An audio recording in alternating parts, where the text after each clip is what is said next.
There are people like my sect of Islam which taught us that Islam is a religion of peace. The slogan of our sect of Islam was love for all, hatred for none.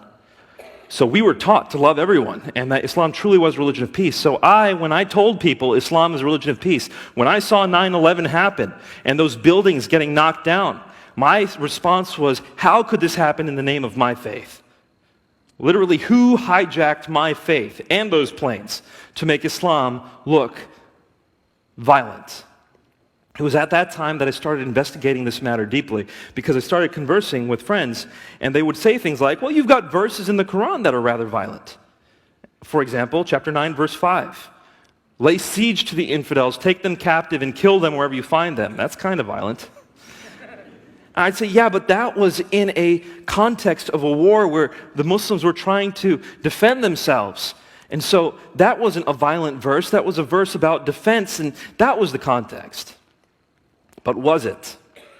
As I started investigating, I truly did believe that the context was all defensive battles in the Quran. But the more I investigated, the more I realized that was simply not the case. Chapter 9, verse 5. So chapter 9 is the most violent chapter of the Quran. It's Surah At-Tawbah.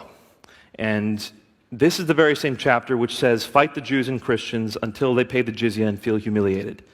That's chapter 9, verse 29. This is the same chapter in chapter 9, verse 111, and I think this is one of the scariest verses of the Quran. Chapter 9, verse 111 says, the reason Allah has bought your person and your property is this, so you may slay in battle and be slain. In other words, you're a Muslim so you can kill and die in battle. And so I had to contextualize that. Somehow I had to say, this cannot be what Muslims are told to do. But as I studied the history of early Islam, I found out that actually chapter 9 of the Quran is the last major chapter to have been revealed. In other words, right before Muhammad dies, it's as if he calls people to his deathbed and says, I've got some more instructions to give you. That's just a metaphorical language I'm using, but it's like, this is the last message I want to leave with you. Chapter 9 of the Quran, the most violent one there is. When we consider the Bible, and people will say, well, what ISIS is doing, didn't Obama say something like this recently? What ISIS is doing is no better or no worse than the Crusades. It's no better or no worse than what happened in Christian history. I say, no. You got to keep things in their appropriate context. In the Bible, the violence did happen. We cannot sidestep it, and you didn't ask this question, so if someone else wants to ask it, that's fine. But there was violence in the Old Testament, and there's specific circumstances and things that we should talk about with that, so someone please ask. But it did not end up that way. That wasn't the final marching order of God. What we were left with was turn the other cheek. He who lives by the sword dies by the sword. Give your enemy something to drink if they're thirsty. That's what we were left with. Complete grace and peace. Flip that around for Islam. In the Meccan days of Islamic history, the message was very, very peaceful. Jews, Christians, Sabians, all of you, if you do good deeds and good works and you fear God, on the last day for you is heaven. Whereas towards the end, we start hearing things like, anyone who comes before Allah without Islam as their religion will not be accepted. It goes the other direction.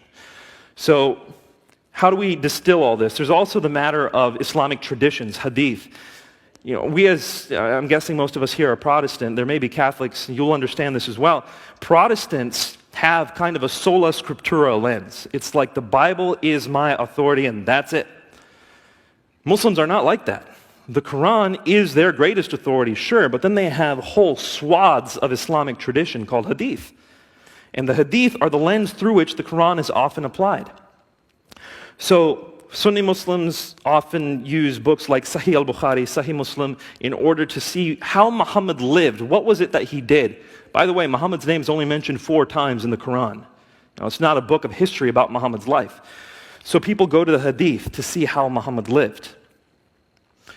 And because there are so many hadith, people can point to the peaceful ones and say, that's how Islam should be. And you got people like ISIS pointing to the violent ones saying, that's how Islam should be. Who is right? Who is right? And can you make Islam whatever you want to make it? My concluding statement here is that peaceful Muslims who say Islam is a religion of peace are not lying to you. They honestly believe it. I did. But they haven't investigated the original sources, or at least they have done so in a way that wasn't faithful to the timeline of events. Early Islam was, in fact, rather violent. Islam, even under Muhammad's time, did have offensive wars against Jews and Christians. And that rendering of Islamic history is what leads people to diligently or faithfully live a violent Islam. I hesitate to say this, but I think it's true. If I still believed in Islam, and if I wanted to be faithful to Muhammad, I would have a hard time not going to Syria right now to fight for ISIS. It seems like they're doing what Islam commands.